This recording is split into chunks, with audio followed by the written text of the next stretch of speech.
제5과 나무와 식물의 성경의 식물에 대해서 함께 살펴보도록 하겠습니다. 식물 전체에 대해서 다 다룰 수도 없는 거고요. 저는 거기에 대한 전문가도 아니고 성경의 식물 중에서 극히 일부분만 저희가 함께 이 오후 시간에 생각해 보도록 하겠습니다. 하나님께서 온 우주 만물을 이렇게 창조해 주셨는데요. 첫째 날에는 시간과 하늘과 땅과 물, 그래서 물질적인 것을 이렇게 창조를 해 주셨습니다. 가장 기초가 되는 것이죠. 둘째 날에는 빛과 이 궁창을 또 만들어 놓으셨습니다. 궁창은 대기권을 말하고 있는 거예요. 지금 새들이 이렇게 날아다니는 그런 공간을 얘기합니다. 그리고 셋째 날에는 바다와 육지 그리고 초목식물을 이렇게 만드시게 됩니다. 셋째 날에 이제 식물을 이렇게 만드셨고요. 그리고 넷째 날에는 우주의 해와 달과 천체들을 이렇게 창조를 하시는 장면이 나옵니다.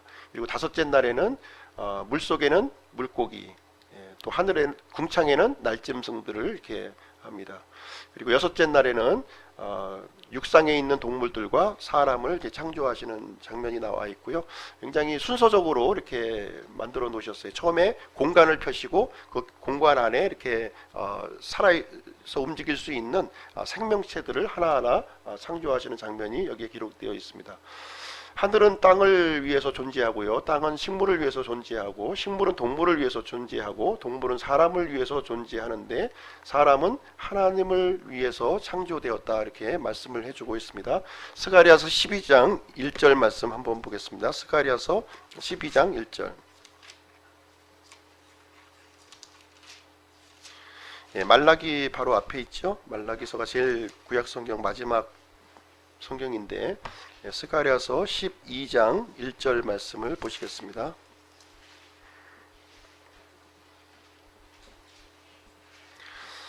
스가랴서 1143쪽입니다. 같이 읽겠습니다. 시작. 이스라엘을 위한 주의 말씀에 엄중한 부담이라. 주 곧 하늘들을 펼치고 땅에 기초를 놓으며 사람 속에 사람의 영을 짓는 이가 말하노라. 이스라엘을 위한 주의 말씀에 엄중한 부담이라 이렇게 얘기하면서 곧 하늘들을 펼치고, 하늘은 왜 만드셨냐면 땅을 위해서 이렇게 만드셨다고 하는 사실입니다. 그리고 땅은 왜 만드셨냐면 사람을 위해서 만들어 주셨는데, 이 사람 속에 하나님께서는 영을 이렇게 지어 놓으셨다는 거예요. 그래서 사람은 이 만물과 구별된 존재로서 하나님과 이렇게 의사소통을 할 수 있는, 관계를 할 수 있는 특별한 하나님의 형상대로 지음받는 존재로 만들어 주셨다는 것을 여기서 알려주고 있습니다. 그래서 이 사람은 이 물질적인 세계와 이 영적인 세계를 이렇게 중지할 수 있는 아주 독특한 존재로 이렇게 만들어 진화된 게 아니라는 거죠. 어쩌다 보니까 아메바에서 이렇게 침팬지가 되고 사람이 된 것이 아니라 하나님의 특별한 섭리와 목적과 설계를 가지고 이 사람을 창조하셨다는 것이죠. 그리고 이 사람들을 위해서 이렇게 첫째 날부터 여섯째 날까지 이렇게 모든 것들을 이렇게 질서정연하게 창조하신 모습을 얘기해 주고 있습니다. 자, 오늘은 이제 식물에 대해서 같이 볼 텐데요. 식물에 대한 창조 내용이 어디에 기록되어 있냐면 창세기 1장 12절에 나옵니다. 같이 한번 읽어볼게요. 시작. 땅이 풀과 자기 종류대로 씨 맺는 채소와 자기 종류대로 열매 맺는 나무 곧 열매 속에 씨가 있는 나무를 내니라. 하나님께서 보시기에 좋았더라. 하나님께서 처음 만드신 게 좋았어요. 지금은 좋지가 않습니다. 처음 것이 항상 좋았다고 이렇게 성경은 우리에게 말씀하고 있습니다. 종류대로 이렇게 만들어 주신 거예요. 식물이 굉장히 많은 그 식물이 우리 지구상에 있는데 다 종류대로 이렇게 만들어 주셨습니다. 종류대로 풀을 만들어 주셨고요. 종류대로 씨 맺는 채소를 만들어 주셨습니다. 영어 표현을 보니까 허브로 이렇게 되어 있습니다. 허브를 이렇게 만들어 주신 거예요. 그리고 열매 맺는 각종 나무들을 이렇게 창조를 해 주셨습니다. 이 나무와 식물을 이렇게 자세히 살펴보면 나무는 이게 하등 식물이고 하등의 존재고 동물들은 이제 고등의 존재다 이렇게 생각하기가 굉장히 쉬운데 오히려 이 나무와 식물에서 더 이런 생명체보다도 더 고등적인 이 기능이 있는 것을 우리는 이제 보게 됩니다. 하나님의 위대한 작품으로 이렇게 만들어 주셨고요. 이 식물의 역할을 이렇게 보시게 되면 식물이 이제 광합성을 하는 거예요. 이제 최근에 이제 과학자들이 광합성을 하는 것을 이제 발견을 했는데 빛과 물과 이산화탄소만을 가지고 탄수화물을 만드는 겁니다. 탄수화물하고 산소를 만드는 거예요. 이 탄수화물은 모든 생명체의 먹거리가 되는 거죠. 먹거리가 제공이 되고요. 이 산소는 호흡할 수 있는 중요한 그 물질입니다. 그래서 이 식물을 통해서 탄수화물과 산소를 만들어 주시는데 이 만드는 재료가 너무나도 간단한 거예요. 햇빛하고 물하고 이산화탄소 요것만 가지고 이 영양 덩어리를 이렇게 만들어지는 모습을 볼 수가 있습니다. 이 문제만 우리가 과학적으로만 접근해도 식량 문제가 완전히 한 번에 해결되겠죠. 한 번에 해결될 거. 힘들어서 농사할 필요가 없는데 여기 보시면 뿌리로부터 물이 이제 이렇게 공급이 되어지고요. 그 다음에 이 태양이 주어지고 잎을 통해서 이산화탄소가 이렇게 주어지게 되면 포도당과 산소를 이렇게 아주 무한정 이렇게 만들어지는 모습을 우리는 볼 수가 있습니다. 그래서 이 기본적인 먹거리 또 산소 공급을 우리에게 얘기해 주고 있습니다. 그래서 이 채소를 처음에 이제 음식으로 이렇게 주셨는데요. 하나님께서 음식을 이제 미트로 표현하고 있습니다. 영어로 이 미트는 지금 오늘날에는 이제 고기라는 뜻으로 사용이 되고 있지만 이 1600년도 당시에는 이 미트가 이제 음식으로 이렇게 되어서 이 채소들을 이렇게 음식으로 먹을 수 있도록 기본적인 먹거리를 나무와 식물들을 통해서 이렇게 공급받을 수 있도록 하나님은 만들어 주셨다는 것입니다. 식물은 왜 녹색인가요? 이것을 한번 궁금해 본 적 없으세요? 인터넷에 보면 아주 많이 이제 이런 궁금점에 대해서 얘기를 해주고 있는데 다른 색은 흡수하고 녹색만 반사하기 때문에 녹색으로 보이는 거예요. 빨간색은 다 반사하고 녹색만 반사하기 때문에 우리 눈에는 이제 빨간색으로 인식하는 건데 이 식물과 같은 경우는 대부분의 색깔이 녹색으로 되어 있어요. 좀 신기하지 않나요? 다 녹색으로 이렇게 구성이 되어 있습니다. 그 이유는 이 엽록체 자체가 또 녹색을 이제 가지고 있다는 것인데요.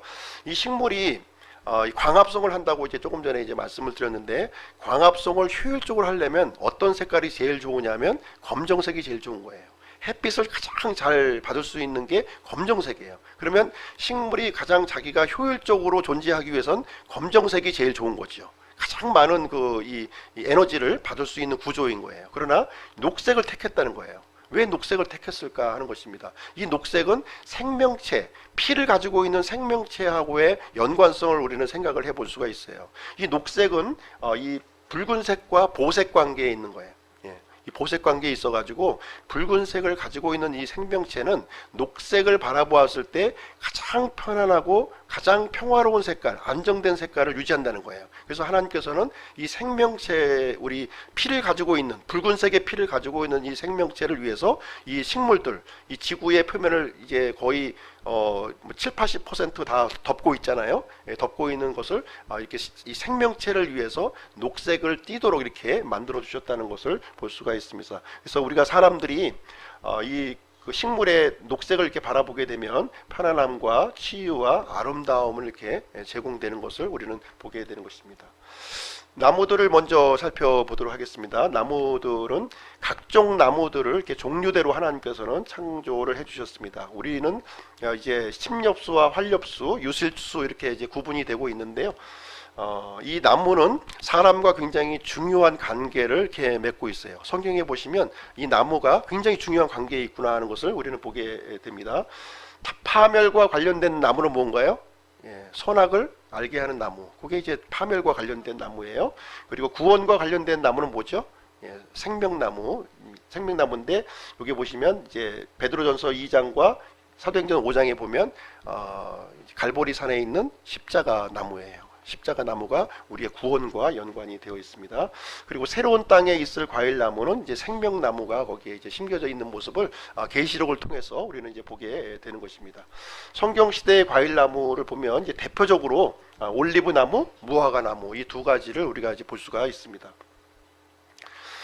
이스라엘의 이제 과일을 이렇게 보시면 여름 과일이 이렇게 등장하는데요. 여름 과일. 지난 시간에 우리가 이제 건기와 우기로 나눠진다 이렇게 말씀을 드렸죠. 예, 겨울철이 우기예요. 겨울철이 우기. 여름철이 이제 건기에 해당이 됩니다. 그래서 여름철에 이제 맺어지는 이 과실나무가 무화과, 포도, 석류, 올리브, 대추야자 이렇게 있는데요. 이렇게 열매를 맺는 시기가 조금씩 틀려요. 무화과는 5에서 10월.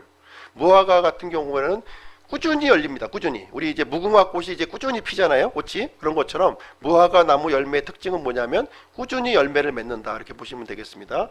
반면에 포도나 석류 꽃은 이제 열리는 시기가 있다는 거예요. 포도는 8월달, 석류는 9월달, 올리브는 10월달, 대추야자는 11월달 이렇게 나눠서 열매를 맺게 됩니다.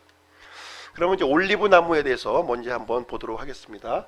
이 올리브 나무는 우리 개역 성경에 보면 어떻게 돼 있나요? 감람나무로 돼 있죠. 감람나무. 이 감람나무는 이제 잘못된 번역입니다. 올리브 나무 해야지 올바른 번역이에요. 이 올리브 나무는 이제 올리브라고 하는 열매를 이렇게 맺게 되는데 여기 보시면 용도가 이제 식재료, 먹을 수 있는 식재료와 이제 기름으로 이렇게 사용이 됩니다. 보통 한 그루의 올리브 나무에서 이제 기름을 이제 생산하게 되는데요. 이렇게 70에서 80리터 정도 이렇게 생산을 하게 됩니다. 굉장히 가치 있는 물건이었죠. 이 기름이 굉장히 우리 실생활에 요긴하게 사용되는 물질이기 때문에 굉장히 가치 있는 물건 중에 하나였습니다. 솔로몬이 이제 성전을 지을 때 이제 성전의 재료로 이제 백향목을 이제 사용을 했는데요. 이스라엘 땅에는 백향목이 없어요. 백향목이라는 나무가. 그래서 레바논에 있는 이제 백향목을 이제 수입하게 되는데 그때 중요한 역할을 해주신 분이 누구냐면 히람 왕이에요. 레바논의 히람 왕이 그 백향목을 이제 공급을 해주게 됩니다. 그래서 그 대가로 2만 바스의 기름을 주었다 이렇게 되어 있는데요. 바로 이제 올리브 기름을 얘기해주고 있는 것이 되겠습니다. 역대하 2장 10절에 보면은 2만 바스로 이렇게 되어 있는데 이렇게 한 1바스가 22리터거든요. 그래서 총 44만 리터 정도의 분량이 이렇게 공급했음을 이제 볼 수가 있습니다. 올리브 나무가 이렇게 되어 있고요. 이렇게 이제 꽃도 피고 이렇게 이게 파란색은 좀 덜 익은 거고요. 까만색으로 될수록 이제 짙은 색으로 될수록 이제 익은 올리브의 모습입니다. 그래서 익은 올리브의 모습에서는 이렇게 누르기만 해도 기름이 이렇게 막 맺힐 정도로 기름이 굉장히 많이 들어 있습니다. 자, 검은색은 이제 완숙이고요. 푸른색은 이제 덜 익은 것을 이렇게 사용했습니다. 생 올리브에는 좀 쓴맛이 이렇게 있었고, 그래서 이제 그 팔레스타인 지방에 사는 사람들은 이 올리브를 이렇게 식초에 절여서, 소금이나 식초에 절여서 사용하는데, 우리도 요즘에 마트에 가보면은 올리브 이제 이 과일을 이렇게 식초에 절여서 이렇게 병에 넣어서 이제 파는 거를 우리가 볼 수 있을 것입니다. 가장 기본적인 반찬이고 마치 우리가 이제 김치를 먹는 것처럼 굉장히 이게 보편적으로 먹던 그런 음식이었습니다. 이 올리브 나무는요, 이 올리브 나무를 가지고 지팡이와 막대기를 이제 만들어서 이제 사용을 했는데요. 시편 23편에 보시게 되면 주의 지팡이와 막대기가 이제 등장하고 있죠. 목자들이 두 개의 그 나무를 이제 들고 다닙니다. 하나는 지팡이, 하나는 막대기인데요. 이 막대기와 지팡이가 어디서 나오냐? 올리브 나무에서 나오는 거예요. 올리브 나무로 만드는 거예요. 여기 보시면 이 막대기는 올리브 나무의 줄기에서 나온 가지를 사용하는 겁니다. 그래서 좀 짤딱막해요. 이 막대기는. 그래서 그 끝이 이렇게 좀 약간 이렇게 뭉툭하게 되어 가지고 좀 이렇게 그 야구방망이 좀 비슷하게 우리가 좀 길거리 가다 보면은 그 우리 뿅망치 있잖아요. 뿅망치처럼 이렇게 한쪽이 이렇게 굵게 이렇게 되어 있는 형태의 나무 막대기예요. 그래서 이제 일이라든가 늑대 같은 게 이렇게 공격해 오면은 그 뭉툭한 부분으로 팡 머리를 내리쳐가지고 짐승을 이제 물리치는 용도로 이 막대기가 사용이 되어집니다. 히브리어로 호테르라고 하는 표현을 사용하게 되고요. 이 다윗이 골리앗과 싸웠던 무기가 무림맷돌하고 이 막대기예요. 이 막대기 두 개 가지고서 이렇게 이 아주 큰 거인을 이렇게 상대하려고 이제 나아갔던 것이죠. 이 막대기는 보통 이제 목자들이 허리에 차고서 이렇게 다녔습니다. 그 다음에 이제 이 목자들은 지팡이를 이제 들고 다니는데요. 이 지팡이는 어디에서 나오냐면 뿌리에서 나온 가지예요. 이 올리브 나무가 있으면 그 뿌리가 있을 거 아니에요. 뿌리가 굉장히 길어요. 그래서 이 긴 뿌리를 이용해서 지팡이를 이렇게 만들었는데 히브리어로 넷제르다 이렇게 얘기를 합니다. 그래서 양떼를 이렇게 인도할 때 이렇게 딱 모가지에 걸어가지고 이렇게 좀 잘못된 길로 가면은 붙들어 가지고서 이렇게 옮기는 작업을 하고요. 그리고 이제 이 지팡이가 이제 기니까 물이나 진흙에 이런 깊이 이런 걸 잴 때도 이렇게 사용을 이제 사용을 했었습니다. 올리브 기름의 용도를 보면 기쁨과 축복의 상징으로 이렇게 사용이 되어져 있고요. 등불의 연료로 이렇게 사용이 되었습니다. 그리고 식빵을 먹을 때 버터 대용으로 이렇게 사용했는데요. 우리가 빵이 좀 소화가 좀 잘 안 되죠.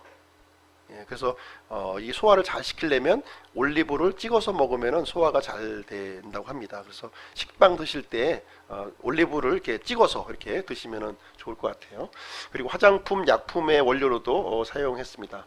그리고 이 올리브 기름의 용도는 이렇게 특별한 그 중요한 직무를 임명할 때 올리브 기름을 이제 사용을 했는데요. 예를 들면 대원자들에게 이렇게 올리브 대원자로 임명할 때 기름을 이제 머리 위에 이렇게 분 거예요. 그때 사용했던 기름이 올리브유가 되겠습니다.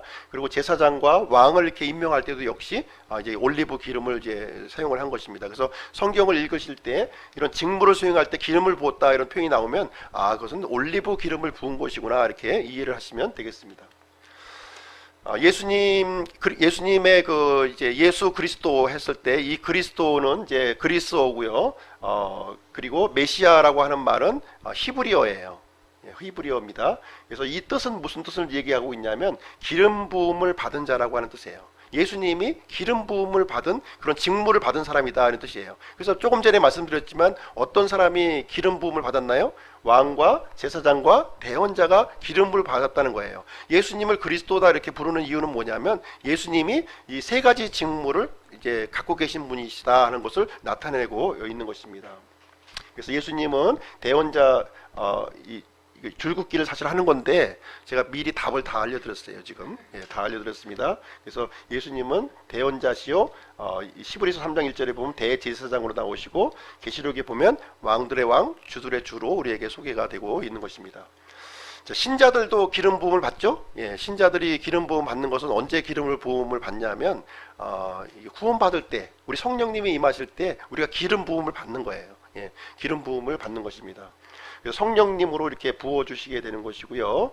그래서 등잔불은 어둠을 밝히는데 사용하지만 이 성령님은 우리가 이 진리를 이해할 수 있도록 우리를 도와주시는 분이시다 하는 뜻을 이제 가지고 있는 것입니다. 그래서 우리가 성경을 읽기 전에 빛을 달라고 우리가 기도를 해야 되는 거예요. 왜냐하면 성령님께서 어둠을 걷어내시고 우리에게 진리의 빛을 우리에게 알려주신다는 내용이 되겠습니다. 그 다음에는 이제 무화과 나무에 대해서 잠깐 한번 보도록 하겠습니다. 무화과 나무도 좀 상당히 크게 자라요. 요즘에 우리나라 이제 관목과 같이 조그만 무화과 나무도 있긴 하지만 굉장히 9m까지 이렇게 굉장히 성장을 합니다. 이것은 좀 이제 추운 지역에서는 자라지 않고요. 좀 이렇게 좀 지중해 해양성 기후 거기서 잘 자랍니다. 성경에서 언급된 첫 번째 나무예요. 첫 번째 나무 중에 하나인데요. 이 범죄한 아담과 이브가 무화과 나무 잎으로 앞치마를 해 입었다 하는 기록이 나와요. 그럼 이제 무화과 나무 잎은 잎이 넓을까요? 좁을까요? 넓다고 보시면 되겠죠. 좁은 거 가지고 어떻게 이거 치마를 하겠어요? 좀 약간 넓은 것을 우리가 볼 수가 있습니다. 그래서 무화과 이 나무 열매는 성경 시대에 가장 좋아하는 음식이었다는 거예요. 주로 이것이 굉장히 단맛을 가지고 있기 때문에 에너지원으로도 이렇게 중요하게 무화과 덩어리 이렇게 해서 이제 나눠주는 장면이 있어요. 그것을 가지고 기력을 다시 회복했다는 내용이 이제 나오게 됩니다. 무화과 나무가 이제 이런 식으로 되어 있고 열매는 이런 식으로 되어 있습니다. 굉장히 맛있죠? 맛있습니다. 무화과 나무 열매에 대해서 좀 우리가 좀 이해할 내용이 뭐냐면 아까 이제 5월 달부터 뭐 4월 달부터 10월 달까지 계속 열려요. 계속 열립니다. 그런데 봄에 6월절이죠. 이제 지금 오늘 요즘과 같은 시기에 이제 잎과 함께 이렇게 열리는데 첫 무화과가 있어요. 첫 무화과.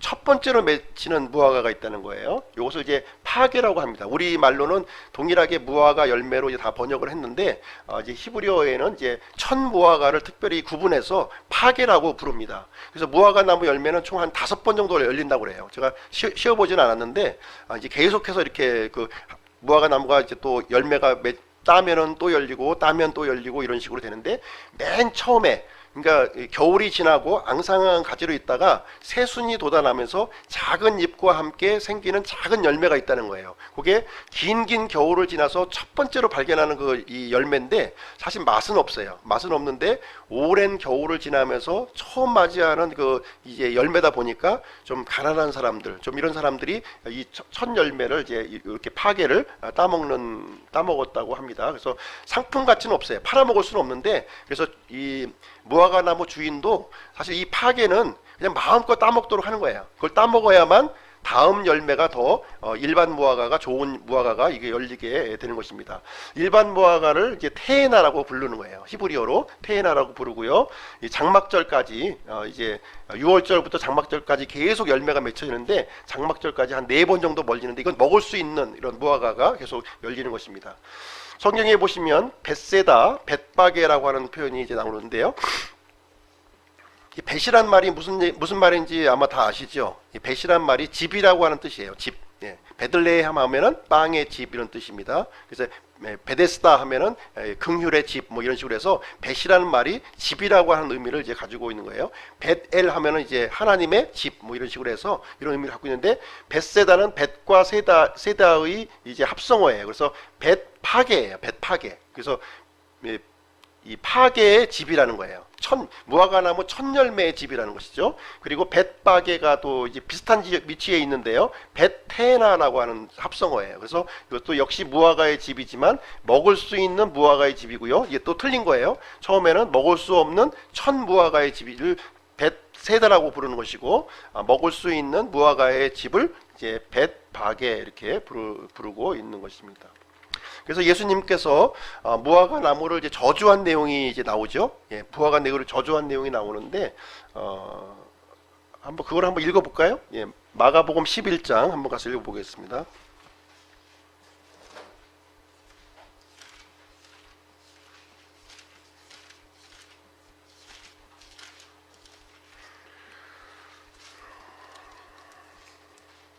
(12절에서) (14절) 예, 좀 졸리시니까 졸리시죠? 11절 12절에 14절 같이 한 목소리로 같이 읽으시겠습니다. 시작. 그들이 베다니에서 나왔을 때에 그분께서 시장하심으로 멀리서 잎사귀 달린 무화과 나무를 보시고 혹시 그 나무에서 무엇을 찾을 수 있을까 하여 가셨으나 그것에 이르러 보시니 잎사귀 외에는 아무것도 없더라. 이는 아직 무화과의 때가 아니었기 때문이더라. 예수님께서 그 나무에게 응답하여 이르시되 이제부터 영원토록 사람이 내게서 열매를 먹지 못하리라 하시니 그분의 제자들이 그것을 듣더라.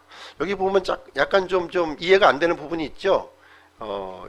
예수님께서 무화과 나무를 보시고 이제 무엇을 찾을 수 있을까 이렇게 가서 보셨는데 열매가 없다는 거예요. 잎사귀만 무성하고. 그런데 또 뒤에 보니까 아직 무화과의 때가 아니었기 때문이더라 이렇게 나오고 있는. 무화과 때가 아닌데 당연히 무화과가 없지. 어떻게 무화과가 없는데 그 나무를 또 저주를 할 수 있는가, 또 이렇게 생각을 하실 수가 있을 거예요. 앞뒤가 안 맞는 내용이잖아요. 무화과 때가 아닌데 왜 무화과 열매를 찾아서 없는 무화과를 가지고 왜 무화과를 저주하셨을까, 이렇게 이제 이렇게 되는데, 여기 그래서 아까 파게와 테에나의 뜻을 이해하면 우리가 생각을 할 수가 있는 거예요. 지금 6월절 가까운 시점이기 때문에 지금 맺히는 열매가 뭐예요? 파게죠. 파게. 첫 열매가 맺혀야 되는 거예요. 지금 작은 잎과 더불어서 이 파게를 사실 이제 요거라도 좀 먹으시려고 하는 마음이 이제 있었던 것이지요. 근데 무화과의 때가 아니다 하는 이 무화과는 이제 테에나 무화과를 얘기하고 있는 거예요.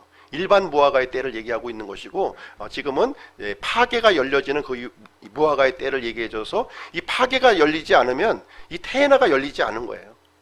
파괴가 없으면 테에나 자체가 없어지는 겁니다. 그런 상황을 지금 이제 이 본문의 내용을 이제 얘기를 해주고 있는 것입니다.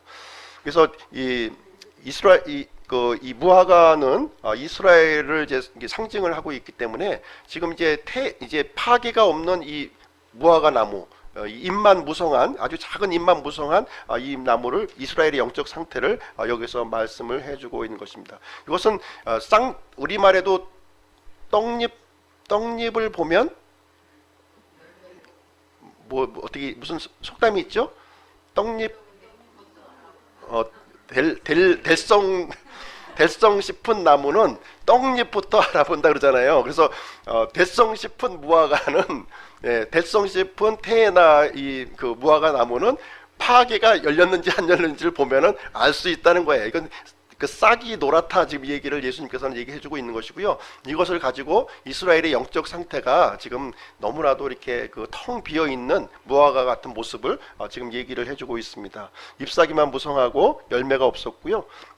과일을 가진 척했지만 실제 잎사귀밖에 없었다. 이 모습을 가지고 저주를 하신 내용이 되겠습니다. 그래서 마가복음 11장 이 내용들 이렇게 찾아서 보시면 멀리서 잎사귀를 달린 무화과 나무를 보시고 혹시 그 나무에서 무엇을 파괴를 찾을 수 있을까 하고 하셨으나 그것을 이르러 보시니 잎사귀엔 아무것도 없더라. 이는 아직 테에나의 때는 아니었다. 이제 이 얘기를 해주고 있는 것입니다.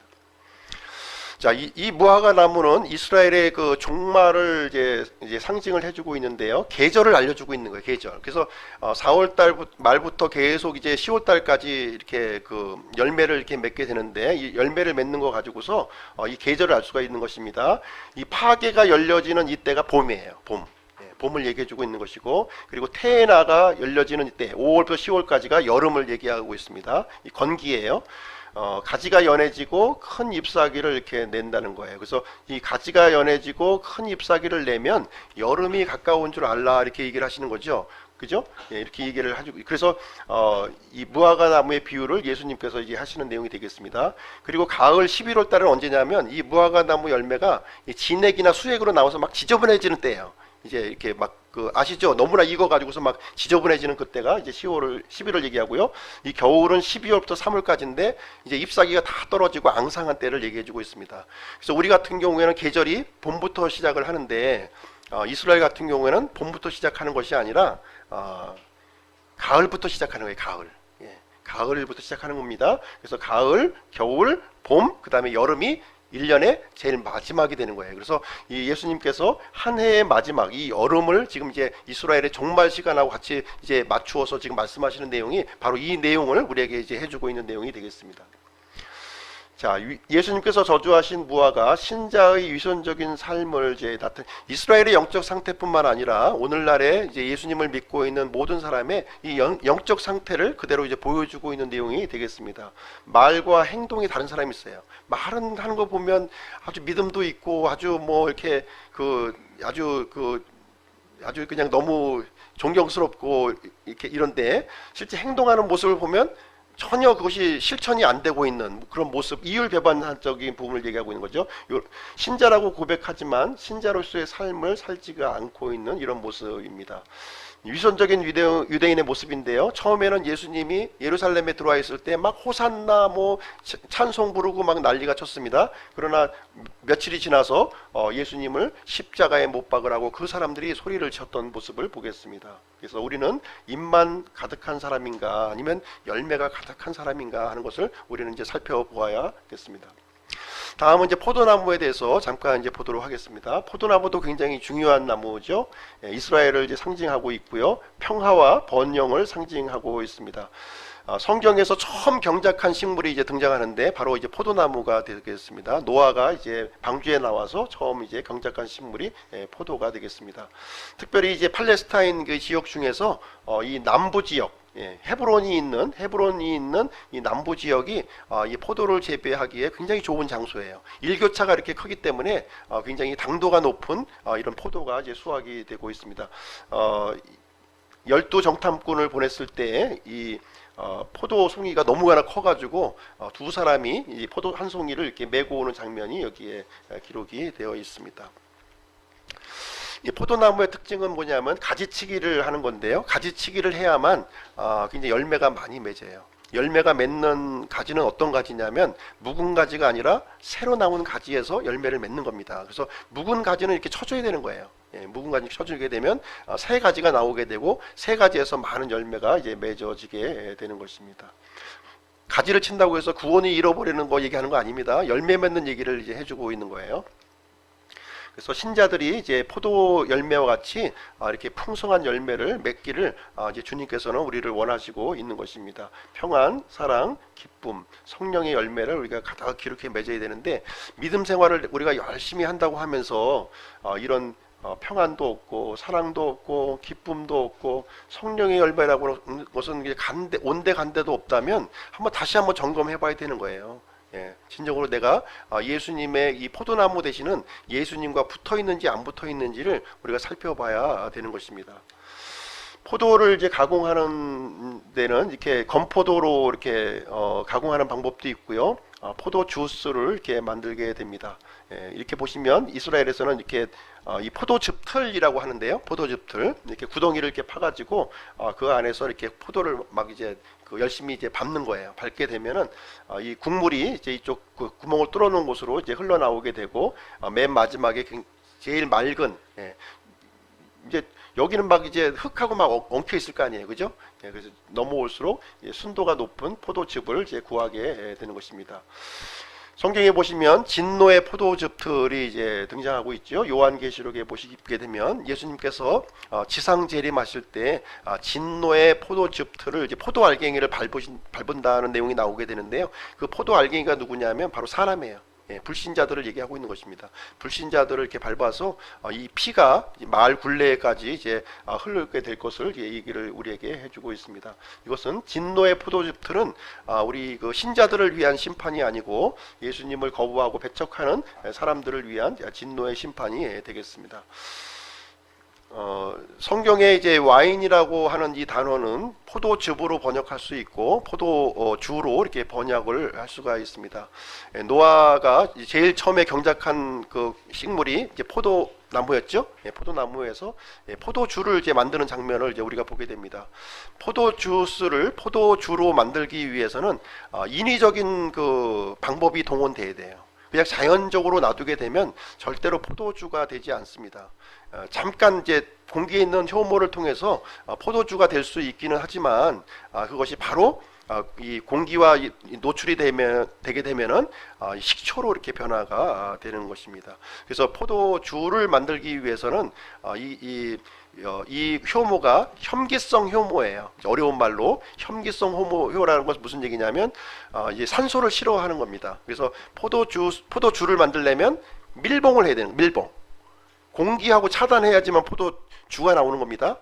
그냥 이 공기를 이렇게 접하게 이렇게 해서는 포도주가 나오지를 않아요. 인위적인 장치를 통해서 만들어지는 것이 포도주입니다. 그래서 성경은 포도주를 마시지 말아야 될 이유를 쭉 우리에게 설명을 해주고 있습니다. 그래서 성경에 술을 먹지 말라는 얘기가 없지 않느냐 얘기하면서 이제 먹는 사람이 있고요. 예수님도 포도주를 먹었는데 우리도 포도주를 먹어도 상관이 없지 않느냐 생각하는 분이 있는데 예수님은 절대로 포도주를 드시지 않았어요. 포도주스를 이제 드신 것입니다. 이 포도주라고 하는 것은 여기에 이제 효모가 들어 있는 거예요. 효모가 이제 발효가 되는 것이기 때문에 이 효모가 이제 공기하고 차단됐을 때 포도주가 되는 겁니다. 이렇기 때문에 이 6월절이 되면 모든 집안에 있는 누룩을 다 치우게끔 되어 있어요. 예. 그래서 가나의 혼인잔치에 이렇게 이 포도 주스로 만드신 기적을 보시게 되면 6월절이 임박한 시점에서 이루신 기적이에요. 그렇기 때문에 거기에는 포도주가 있을 수가 없다는 거죠. 이스라엘의 율법상 포도주가 있을 수가 없는 것입니다. 전부 포도 주스를 얘기를 해주고 있습니다. 그래서 성경에서는 이 포도주를 독사들의 지독한 독이다 이렇게 얘기를 해주고 있습니다. 자, 석류도 굉장히 좀 성경에서 나오는 식물 중에 하나인데요. 다산과 생명과 영광을 이제 상징하고 있습니다. 솔로몬이 이제 성전을 이렇게 지었는데 성전에 두 개의 기둥이 있었어요. 이제 야긴과 보아스라고 하는 두 기둥이었는데 이 두 기둥의 장식을 석류로 이렇게 했습니다. 그리고 제사장 아론의 그 제사장의 제복을 이렇게 보시게 되면 에봇의 장신구 맨 끝단 쪽에 이렇게 석류 그 장식을 이렇게 달도록 이렇게 했던 모습을 볼 수가 있습니다. 아가서에 보면 신부의 아름다움을 이 석류에 비교해서 이렇게 해주고 있습니다. 석류가 굉장히 예쁘게 되어 있고요. 왕관 모양으로 그 부분이 이렇게 되어 있는 모습을 우리는 보게 됩니다. 자, 백향목 나무에 대해서도 한번 보시도록 하겠습니다. 이 백향목 시다 트리인데요, 영어로 주로 이제 건축 재료로 이제 사용되어지고 있는 목재가 되겠습니다. 이스라엘에서는 이제 자생하지 않고요. 팔레스타인 북쪽 레바논 지역에 이렇게 삼림지대에 이렇게 자라고 있습니다. 굉장히 큰 그 상록수고요. 나무의 제왕으로 불려지는 이 나무가 되겠습니다. 그래서 솔로몬이 성전과 자신의 그 궁전을 지을 때 이 백향목을 사용했다고 이제 얘기를 해주고 있습니다. 솔로몬이 성전을 건축하는 데는 7년이 소요가 되었고요. 자신의 왕궁을 건축하는 데는 13년이 이제 걸려서 솔로몬의 제위 기간이 총 40년인데 20년 동안은 성전 건축과 자신의 왕궁을 건축하는 데 온 힘을 기울였던 모습을 이제 보게 됩니다. 자, 높이가 한 40m까지 올라가고요. 지름이 한 3m, 수명이 한 1000년 이상 이렇게 있습니다. 그리고 해발 2000m의 높은 산지에서 이렇게 자라는 아주 나무가 되겠습니다. 백향목은 굉장히 천천히 자라죠. 예, 아주 천천히 자랍니다. 묘목이 되기까지 40년이 걸려요. 예, 굉장히 오래 걸리는 거예요. 예. 또 장엄한 나무로 이르기까지 수백 년이 걸립니다. 그런데 이 수세기에 걸친 남벌로 지금 레바논 산지에는 그 솔로몬 때 그렇게 많았던 백향목이 지금은 거의 없어요. 예, 지금 거의 없고 그냥 그 뭐라고 하나요? 천연 기념물로 이렇게 좀 될 정도로 그 정도로 됐어요. 왜 그러냐면 이 자라는데 너무 시간이 이제 많이 이제 걸리는 거죠. 우리 사람도 마찬가지죠. 한 사람이 이렇게 세워지기까지에는 굉장히 많은 시간을 이제 걸리게 됩니다. 그래서 한 사람이 이렇게 지도자로 세워질 때 많은 시간이 걸려지는데 어떻게 보면 이제 그런 과정에서 좀 잘못된 모습도 볼 수가 있고 또 이렇게 합당치 않은 모습을 볼 수가 있습니다. 그랬을 때 이 장구한 시간에 이렇게 세워지는 면을 생각했을 때 조금 더 기다려주고 참아주고 이렇게 해주는 것이 굉장히 필요한 것을 이제 해주고 있습니다. 조금 마음에 안 든다고 다 잘라버리면 장성한 나무를 우리는 기대할 수가 전혀 없게 될 것입니다. 신자의 성장도 하루아침에 이루어지지 않습니다. 요셉은 13년간 준비되어서 이집트의 총리가 되었고요. 모세는 40년간 광야에서 준비되어서 하나님의 그 지도자로 쓰임을 받았습니다. 다윗도 기름 부음을 받은 이후로 13년간 이런 준비되는 과정을 통해서 이제 이스라엘의 왕이 즉위했던 것을 우리는 보게 됩니다. 다음은 종려나무에 대해서 보도록 하겠습니다. 종려나무.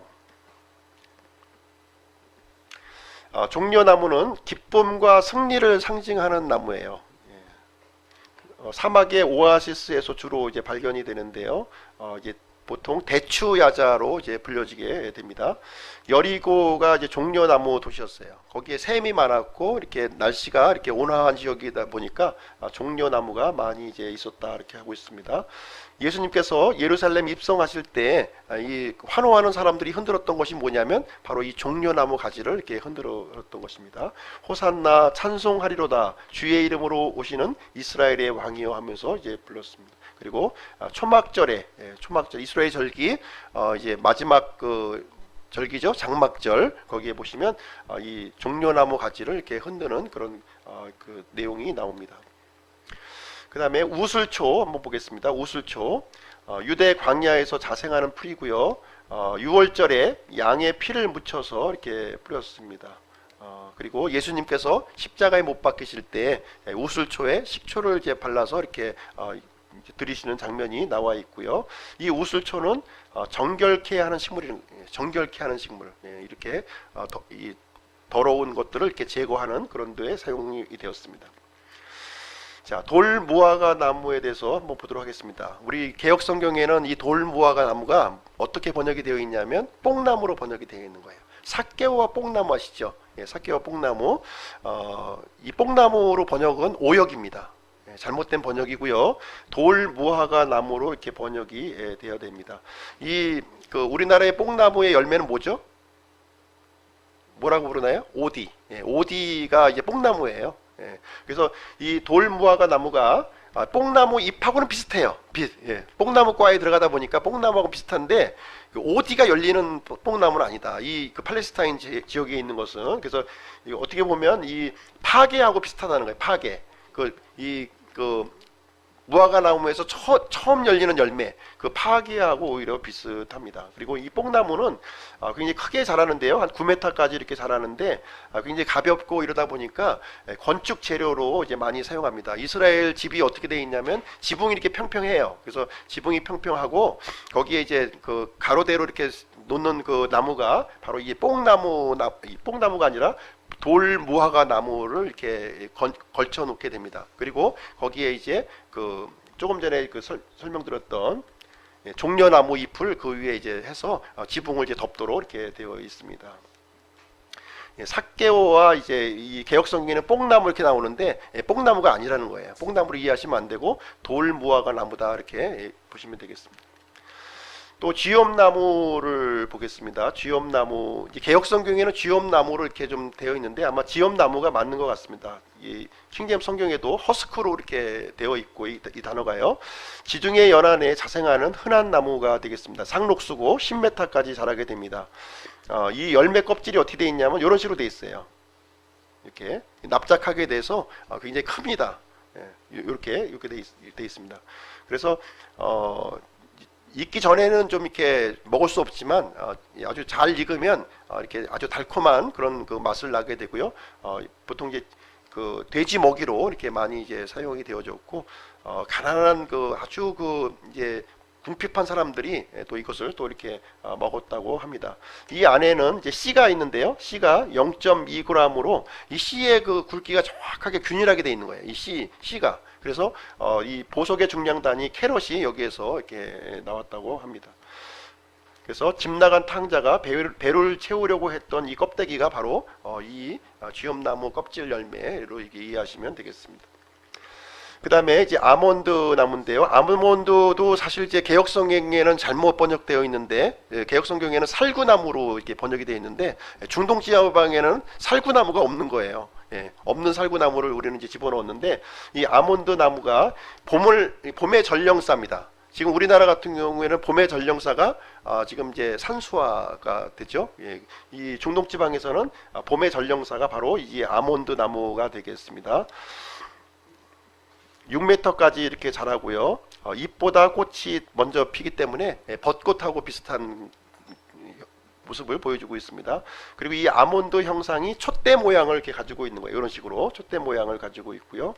역시 음식과 맛을 내는 기름으로 이제 사용이 되고는 있지만 기름의 양은 그렇게 많지 않다 보니까 이제 제한적으로 사용이 되어지고 있습니다. 아론의 쌍난 지팡이에서 이 쌍난 것이 뭐냐면 바로 아몬드 나무가 나온 거예요. 아몬드 나무의 싹이 거기에서 이제 나온 것입니다. 그래서 전도서 12장 5절에 보면 이제 나이든 모습을 이제 이렇게 이 아몬드가 이렇게 하얗게 피어 있는 이런 모습을 이제 이 나이든 사람의 모습을 비유적으로 설명을 해주고 있는 내용이 되겠습니다. 거의 다 끝나갈 때가 됐고요. 이제 좀 지루하실 때가 좀 되겠는데 아카시아 나무도 보겠습니다. 아카시아 나무. 이제 개역 성경에는 또 시띠나무로 이렇게 번역되어 있는 부분이 되겠는데요. 아카시아 나무가 이제 맞는 번역입니다. 네게부 쪽에서 이제 자생하는 나무가 되어 있고요. 성막의 재료로 이제 사용된 나무입니다. 단단하고 가볍고 물기를 흡수하지 않아서 이 조각목으로 이렇게 붙여서 이 나무 보시면 이렇게 크진 않죠, 이렇게요. 좀 이제 그 목재로 쓰기에는 좀 이렇게 꾸불꾸불한 그런 나무기 때문에 조각목으로 이용해서 이렇게 그 성전의 각종 성전 기구들을 이렇게 제작하는데 사용을 했던 나무가 바로 이 아카시아 나무가 되겠습니다. 이 가시가 삐쭉삐쭉 이렇게 나와 있습니다. 그 다음에 파피루스 식물인데요. 파피루스 식물은 이제 이스라엘 땅에서는 자라지 않는 풀이고요. 이집트 나일강 주변 물이 많은 지역에서 자라나는 이런 수생식물이 되겠습니다. 1m에서 한 2m 정도 이렇게 자라게 되고 종이의 원료로 사용이 되었습니다. 옅은 노란색을 띠고 있었고요. 껍질을 이렇게 벗겨서 그 안쪽에 있는 것을 가공해 가지고서 이제 종이로 이제 가공을 했고요. 이와 같이 고대의 책들, 이 두루마리 형식을 보고 있는데 이런 책들을 이제 만드는 재료로 파피루스 재료가 이제 사용이 되어져 있습니다. 그 다음에 곡식에 대해서도 한번 보겠습니다. 곡식은 이스라엘의 곡식은 이제 두 가지예요. 여러 가지가 있지만 대표적으로 보리와 밀이 이렇게 있습니다. 보리가 먼저 이렇게 개화하고 추수하고요. 그 다음에 이어서 이제 밀이 4월달 개화하고 5월달에 추수하게 됩니다. 보리가 뭐 수확하는 때 그러면은 4월달이다 이렇게 보시면 돼요. 성경에서 밀이 수확하는 때 하면은 5월달 이렇게 이해하시면 되겠습니다. 성경에는 4월달, 5월달 이렇게 안 나와 있어요. 그냥 보리가 수확하는 때, 밀이 수확하는 때 이렇게 나와 있는 거예요. 이 보리는 가난한 사람의 음식으로 사용되었고 더위와 가뭄에 강한 식물입니다. 보리 수확기는 이제 초실절, 바로 이제 지금 시점이 되겠습니다. 보리를 이제 수확하고요. 밀은 한 달 뒤에 이제 이게 수확하게 되는데 밀은 좀 약간 좀 습한 토질에서 이렇게 잘 자라납니다. 밀가루를 이제 만드는 거죠. 그리고 이 보리와 밀의 구분을 어떻게 해야 되느냐? 보리와 밀을 이제 그 농부들은 잘 구분하겠죠. 저도 잘 구분을 못 하겠어요. 그런데 보리와 밀을 이제 구분하는 방법은 이 보리는 나달의 기둥이 6개예요. 약간 두툼하다고 보시면 되겠죠. 6줄로 이렇게 올라가니까. 그리고 밀은 나달의 기둥이 3줄입니다. 좀 이제 가늘게 이렇게 올라가서 이렇게 보리와 밀을 이제 구분을 이제 할 수가 있는 것입니다. 그래서 시험 문제 나오면 한번 이렇게 답하시면 돼요. 예. 자, 이렇게 보시면 이제 시험 문제를 하겠습니다. 그러면 여기에 보리와 밀과 이제 가라지가 있는 거예요. 3가지가. 이 보리와 밀과 가라지를 구분해야 되겠죠. 예, 예, 예. 이 두툼한 거는 밀이고, 밀, 보리, 6줄 돼 있으니까요. 그리고 요거는 가라지, 나달이 없잖아요. 나달이. 그리고 여기는 이제 밀이 이렇게 되겠습니다. 이렇게 해서 자, 들판의 꽃들.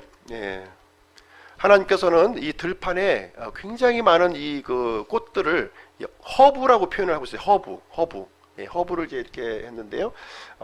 오늘날과 같은 그 정원은 아니에요. 이 자연적인 향수를 이게 발산하도록 만들어졌다는 거예요. 이 공기를 이렇게 정화할 수 있도록, 물론 산소도 배출하지만 이 산소의 이 공기를 아주 정화시킬 수 있는 그런 아주 향기를 이제 야생화들이 이제 나오도록 이렇게 했습니다.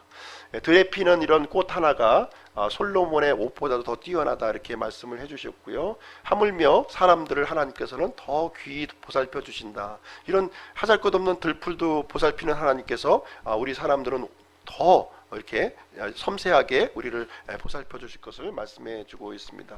꽃은 이렇게 향기를 이렇게 보여주고 있습니다. 그래서 우리 신자들도 이렇게 꽃과 같이 이 좋은 향기를 이렇게 품어내야 될 것을 원하시고 계십니다.